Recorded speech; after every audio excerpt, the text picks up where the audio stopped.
eu quero compartilhar com vocês um pouquinho da minha experiência, apesar, né, de não ser uma experiência assim tão feliz, né, mas é gratificante ver que Deus, ele, com sua infinita misericórdia, nos alcança de tal forma que nos faz enxergar coisas que outrora a gente não enxergava, mesmo estando na nossa frente.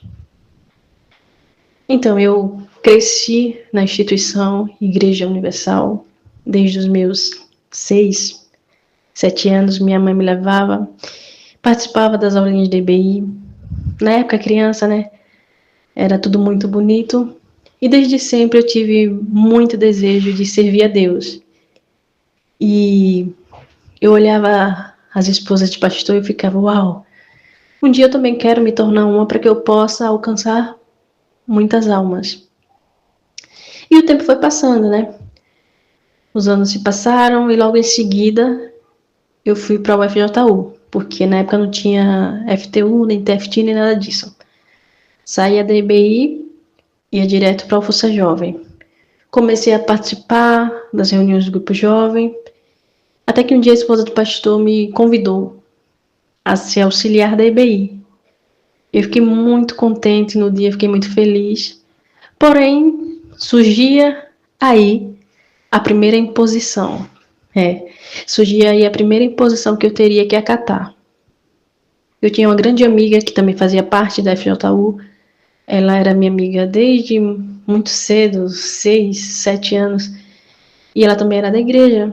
Mas a esposa de pastor disse que eu teria que me afastar dela porque ela não seria uma boa influência para mim. E a partir daquele momento, como eu estaria fazendo parte do grupo de tias da escolinha, eu teria que mudar um pouquinho algumas coisas. Sem muito entender, até porque essa minha amiga, ela também participava de tudo, mas eu acatei. Eu obedeci a orientação, né? Porque é dito como uma orientação, nunca é uma imposição, nunca é uma ordem, é sempre uma orientação. E poderoso é aquele que obedece, né? E eu obedeci, me afastei da minha amiga e comecei a me envolver com obreiras, esposo do pastor. Sempre tive mais vínculo com essa galera que estava muito envolvida na obra. E logo em seguida, né, eu fui chamada para participar das reuniões de discipulado, que era para quem queria ser obreira. E aí eu comecei a participar, era 2 vezes na semana, tinha essa reunião, e eu sempre ali, junto.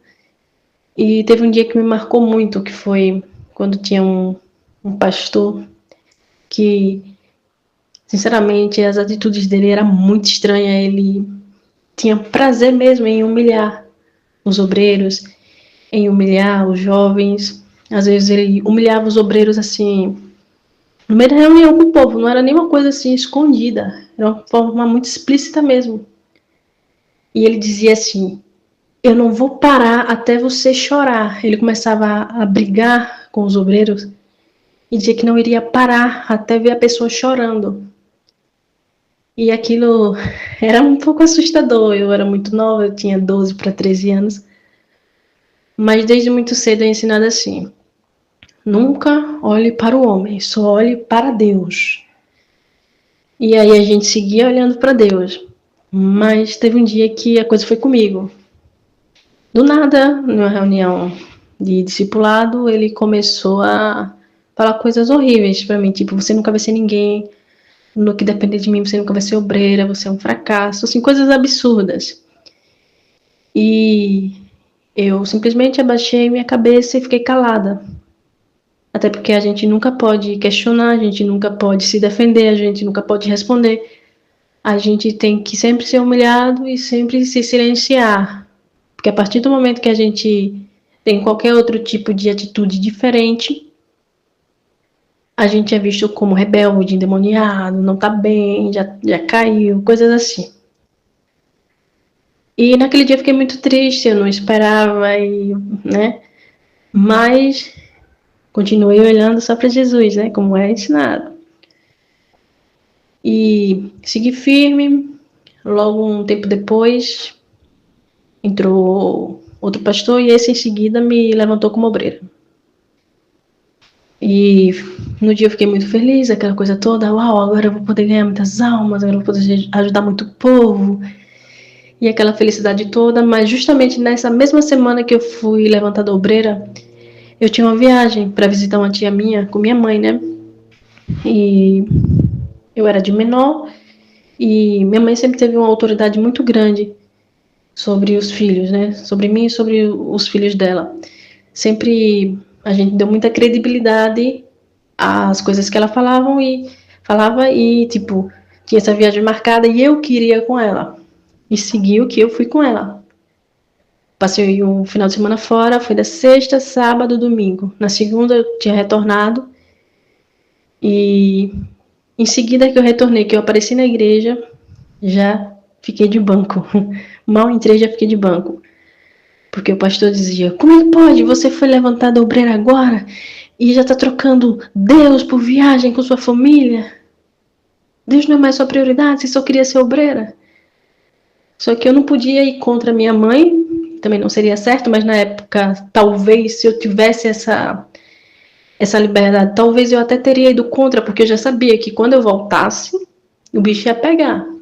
Porque eu tinha começado agora, e já iria faltar um domingo, e sabia que ninguém iria entender, ia todo mundo achar que eu estava priorizando a minha família. E aí eu fui convidada a sair de uma reunião de obreiros, fui expulsa, né? O pastor falou, sai fora, você tá de banco, você mal começou, já tá trocando Deus, né, por sua família e tal. E eu simplesmente me retirei e tal. Quando foi à tarde, né, eu fui evangelizar normal, aí ele me chamou, disse que eu poderia voltar. Veja só como fica a cabeça de uma jovem de 14 anos. De manhã você tá fora, porque você foi visitar sua família, e de tarde simplesmente tá tudo bem, você tá de volta. E aí eu voltei e era cobranças, era para levar almas. No dia da minha consagração, eu tive que levar 10 pessoas. E quem não levasse não seria consagrado, né? Porque a regra é essa. Se você não levar, você não é consagrado. E aí eu consegui levar as almas e aquela alegria toda. Até que chegou um momento que eu tive outro impacto negativo, referente a pessoas da obra, né? Abri aspas, porque nem poderia ser chamado assim se a gente for colocar mesmo assim, de forma transparente, tá longe de ser obra isso.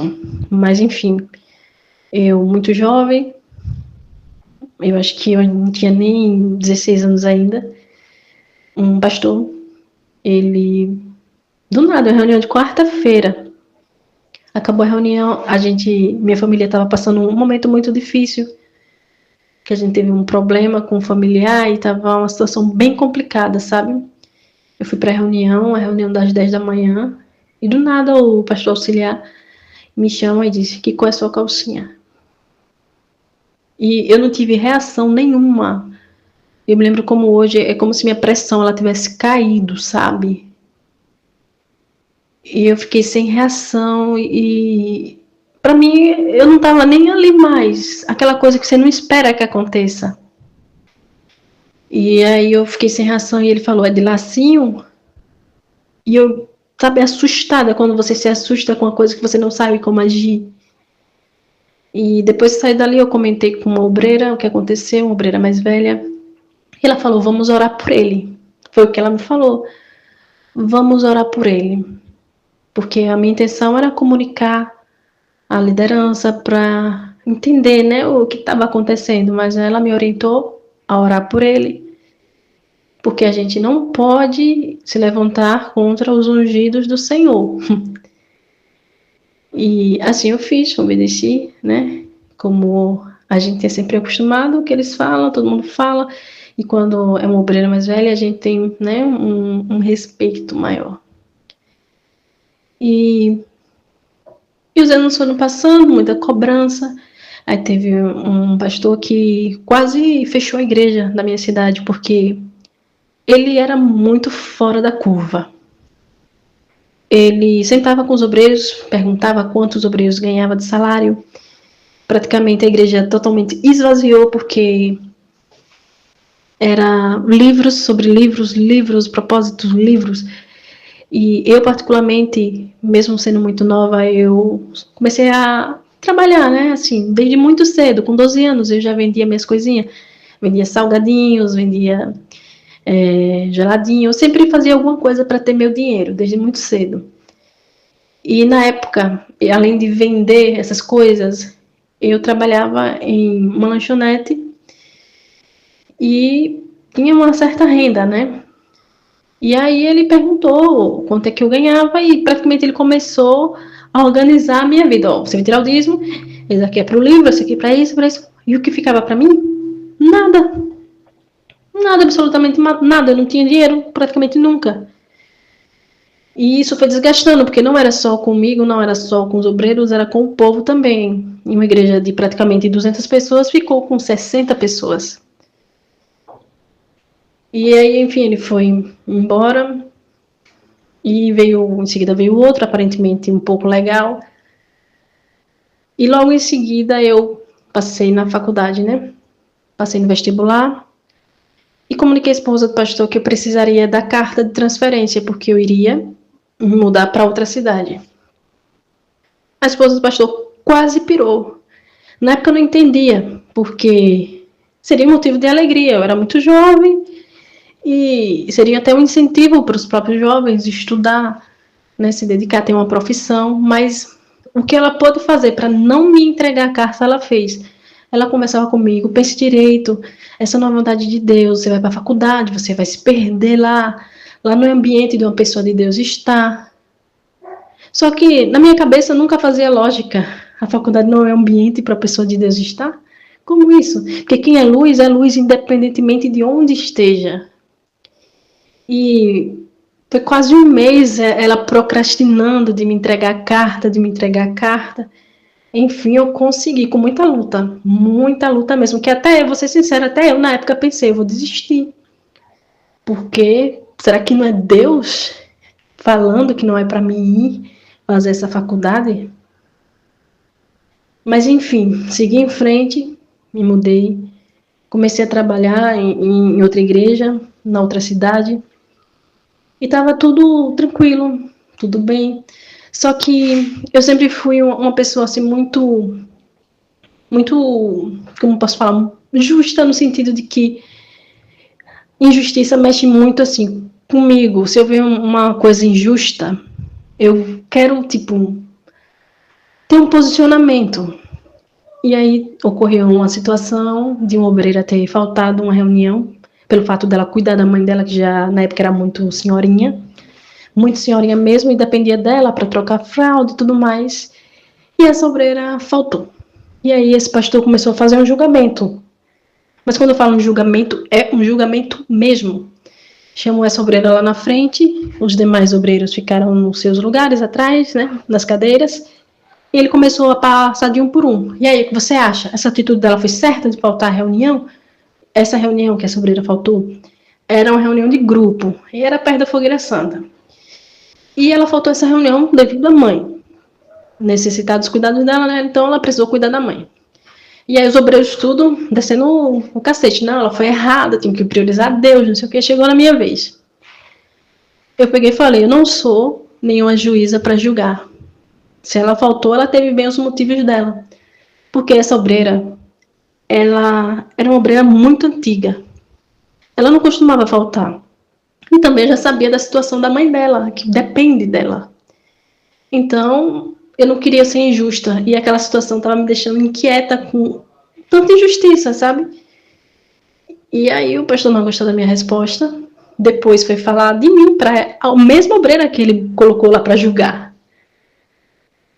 Para vocês entenderem, ele colocou essa obreira para julgar. Eu fui contra a atitude dele. E depois ele chamou ela para dizer que eu estava mal porque eu tentei defender ela. Mas tudo bem. Vida que segue, né? E aí, foi passando o tempo, eu comecei a estagiar e as cobranças continuavam porque eu estava indo dias mais reduzidos. Eu não tinha mais aquele tempo todo de ficar tipo, 2 turnos na igreja. Eu não podia mais, porque eu estagiava e estudava. Então, não tinha mais aquela disponibilidade de tempo. E eu comecei a ser muito cobrada, muito cobrada, muito cobrada, até que eu decidi sair. Eu pedi para sair. E foi uma web que não queriam me deixar, não, você vai pra catedral. E tipo, eu era obreira, não era nada além para quererem me designar para onde é que eu vou. Não, você vai na catedral, porque na catedral tem mais obreiros, você não vai precisar estar sempre lá, basta você ir nas reuniões principais e tal. E eu simplesmente já estava decidida, eu não quero mais. Eu estou sendo absurdamente cobrada, queriam me colocar outras responsabilidades, grupo jovem e tudo mais, eu não iria dar conta, então disse para não fazer uma coisa mal feita, que até então eu via como muita santidade, mesmo apesar de ter passado por tudo isso, eu ainda via tudo com muita santidade. E eu pensava, eu não vou fazer a obra de Deus de qualquer jeito, então eu vou sair. E aí tentavam de todas as formas para que eu não saísse, mas segui firme e saí. E aí sim começou o verdadeiro pesadelo. Assim que eu saí, parecia que eu tinha pegado uma doença contaminosa, assim, de alto escalão, sabe? Começou a surgir rumores de várias coisas, sabe? Por todos os lados. Cada lugar dizia que eu tinha feito uma coisa diferente. E eu não tinha mais amigos que aquelas obreiras que andavam comigo, todo mundo virou as costas para mim, eu fiquei definitivamente sozinha. E para mim foi um momento bem difícil, porque eu estava em uma cidade que eu não conhecia ninguém, praticamente, e a suposta família, que é a Igreja Universal, estava me massacrando. Então, eu ia para as reuniões, praticamente ninguém falava comigo, ou ficava aquele burburinho. E às vezes, quando alguém se aproximava de mim, tipo alguma obreira para conversar, que eu comentava, eu dizia, não, tá uma coisa estranha. Diziam, isso é o diabo que está te fazendo olhar as coisas desse jeito. Mas, no final das contas, não era. Realmente as coisas estavam acontecendo exatamente dessa mesma forma que eu via. E eu continuei indo, tipo, eu vou olhar para Jesus, né? Eu segui nessa, eu vou olhar para Jesus. E continuei indo. Comecei a me envolver novamente com o grupo jovem, mas de uma forma mais equilibrada, né? Que eu já sabia que eu também não queria mais voltar. E aí, nesse envolvimento, um pastor queria que eu voltasse. Não, você vai voltar. Deixou carta, ele foi embora e deixou carta e tudo mais para que eu voltasse. Só que eu não queria mais voltar. E tinha uma reunião, eu falei, não vou. E o outro pastor que tinha chegado falou, você vai, porque tem uma carta. Eu não fui. E aí começou a mesma coisa, de todo mundo se afastando, me julgando. Ela não vai porque ela tá em pecado, ela tá mal, não sei o quê. Sabe, né, que todo canto tem um santo que começa, né, a tirar pecado por tudo que é lado. Pecados que, sinceramente, eu nunca nem pensei as pessoas estavam atribuindo a mim. E isso me fazia muito mal. E eu não tinha, assim, eu não podia compartilhar com a minha família, porque eu esqueci de contar esse detalhe. Quando eu comecei a me envolver na adolescência com o grupo jovem, quando eu tinha 12, 13 anos, minha mãe migrou, saiu para outra instituição. Ficou só eu, né? Então eu não podia compartilhar com ninguém aquilo que eu passava. Que eu pensava, eu não vou falar essas coisas para não corromper o coração de ninguém, né? Eu não quero ser responsável de fazer as pessoas olharem para a igreja com maus olhos, né? E eu ficava nessa, eu ficava sofrendo calada, mas todo canto que eu ia tinha sempre um julgamento, e começavam a julgar, tipo, não, foi porque ela deve ter caído com alguém, com um menino. Depois dizia, não, ela deve ter caído com a menina. E tipo, qualquer pessoa que se aproximasse de mim, eles mandavam se afastar. Fosse menino, fosse menina. Diziam que eu era um perigo. E com o passar dos anos, né, eu conheci um rapaz da própria instituição e a gente começou a namorar. E o pastor desse rapaz não podia ver ele comigo, que ele ligava, mandava ele para a igreja, sabe? Ele fazia de tudo para o menino terminar comigo. Que ele dizia, ela não é para você, ela é uma caída, ela é isso. Eu era tudo, sabe? Coisas assim que o menino não me contava, isso é só o que ele contava. Mas tinha coisas que o rapaz nem me contava. Mas eu imagino, né? as coisas lindas que falavam a meu respeito. E a gente continuou, o menino, sabe, continuou mesmo com toda essa pressão, a gente continuou por uns 4 meses ainda. Só que eu era endemoniada e o menino, né, perante a igreja, era muito de Deus. Com 4 meses juntos, o menino me traiu com uma menina que era muito elogiada por esse pastor que era contra mim. E aí eles se beijaram e tudo mais, e o próprio menino veio falar pra mim: olha, eu traí e tal, mas eu quero voltar. E só que pra mim já não dava mais, sabe? Acabou ali. Só que aí eu comecei a argumentar, ué, não era eu que era endemoniada, só porque não sou mais obreira, não presto, só presta quem tá envolvido com a obra, mas não fui eu que saí traindo ninguém por aí. A minha conduta, ninguém pode falar nada. E aí a gente acabou, e tudo certo. E aí eu, envolvida com o grupo jovem, eu vi algumas coisas assim, fora da curva com a líder minha do grupo jovem. Às vezes ela mandava eu e outros jovens evangelizar, e ela ficava em casa. E ela ficava em casa, só que depois, quando ela vai passar, né, tem que passar sempre uma lista de tudo que acontece, tem que passar o relatório. Ela dizia que tinha evangelizado. Ela começou a publicar fotos em dias que nem tinha reunião do grupo jovem. Por exemplo, reunião do grupo jovem foi sábado. Só que sábado ela não foi, mas ela mandava para a catedral foto de outro dia, mas como se tivesse tido naquele dia. Mentira, que não tinha tido. Mas tudo para ser esposa de pastor. E hoje ela é minha esposa de pastor. E eu comecei a olhar e fiz, como pode? Porque ela é vista de uma forma tão santa, tão pura, mas agindo dessa forma errada. E outras pessoas que tentam, não estou nem falando só de mim, mas eu via muita gente, sabe, se esmerando, se esforçando, tentando dar o seu melhor para Deus em prol da obra, que era assim que a gente via, e era só massacrado. Eu tive uma pessoa muito próxima a mim que foi vista, tipo, o pastor chegou e falou: você está vendendo droga? Para uma pessoa dentro da igreja. Perguntou isso, se a pessoa estava vendendo droga. Sabe por quê? Porque a pessoa é negra. E eu acho que aí foi um indício para mim começar a não, sabe, eu disse, não é. Porque, primeiro, eles começam a julgar as pessoas. E eu vejo um Jesus que ele exorta, ele disciplina, mas ele não humilha. E o que eles fazem é humilhar. E eu era muito contra isso. Do tanto que eu peguei uma certa nomenclatura que me deram, né, que eu era contra os menos favorecidos. E eu era contra os menos favorecidos, sim. Contra todo mundo que eles massacravam, eu acolhia, porque o Jesus que eu conheci, ele é assim, ele acolhe aqueles que são rejeitados. E pelo fato de me acolher, eles diziam que eu não prestava também. Porque diziam, se tá dando credibilidade, se não abandonou, se tá perto de fulano, é porque ela também não presta. Mas eu nunca achei certo esse tipo de julgamento. A pessoa pode ter feito o que for de errado. Não é papel da igreja acusar, julgar, humilhar. Tem que disciplinar sim, tem que ensinar sim, mas tem que acolher. Mas eles faziam totalmente diferente. E aí eu ainda tentando, sabe, tá pelo menos perto do grupo jovem. E começou uma situação que para mim foi o ápice do ápice.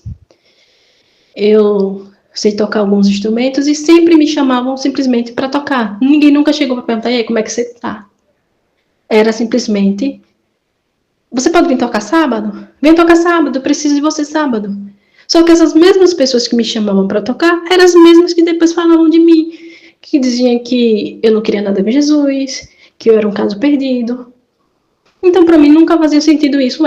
Me massacram, mas depois querem, tipo, usar o talento que Deus me deu para crescer reunião, porque quando diz que alguém vai tocar, traz um certo movimento. E aí isso começou a me desgastar, até que houve uma situação com uma pessoa que se tornou muito minha amiga, que começaram a falar que eu estava tendo algo com ela, sendo que eu não estava tendo, né, graças a Deus, a gente um vínculo muito grande de amizade e apenas isso. Mas como para eles a pessoa só é de Deus se for ex-obreiro e voltar para a obra, aí sim é de Deus.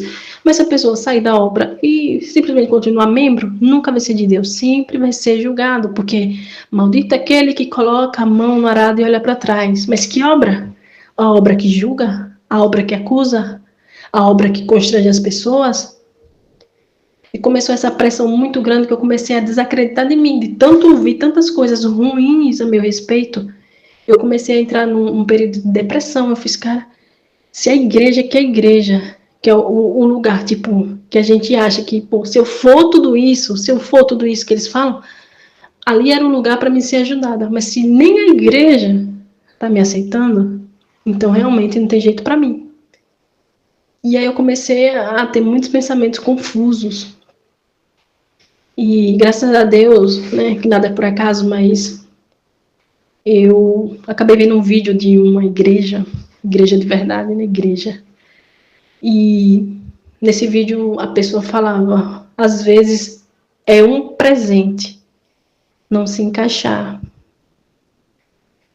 E ali para mim começou a tudo ser montado, aquele quebra-cabeça se encaixou.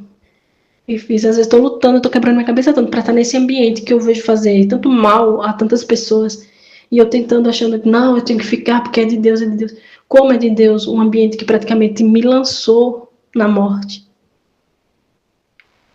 E aí eu, definitivamente, eu fui juntando as coisas, fui assistindo também seus vídeos e fui vendo que não era só comigo que acontecia, porque até então eu achava, não, é problema, é comigo, eu que sou o problema. E eu vendo os seus vídeos, eu fiz, as histórias todas têm algo em comum, então como pode o problema ser eu? Não é o problema, não sou eu. E definitivamente, graças a Deus, eu parei de ir, tem basicamente 1 ano que eu não vou.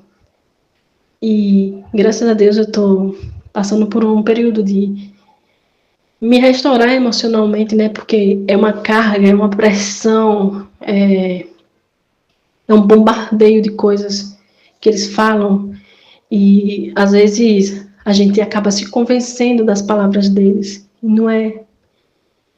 E queria mencionar aqui, um pouco fora da minha história, um dos vídeos que eu vi logo no início do seu canal, Davi, é que falava a respeito de pornografia no meio dos pastores e tudo mais.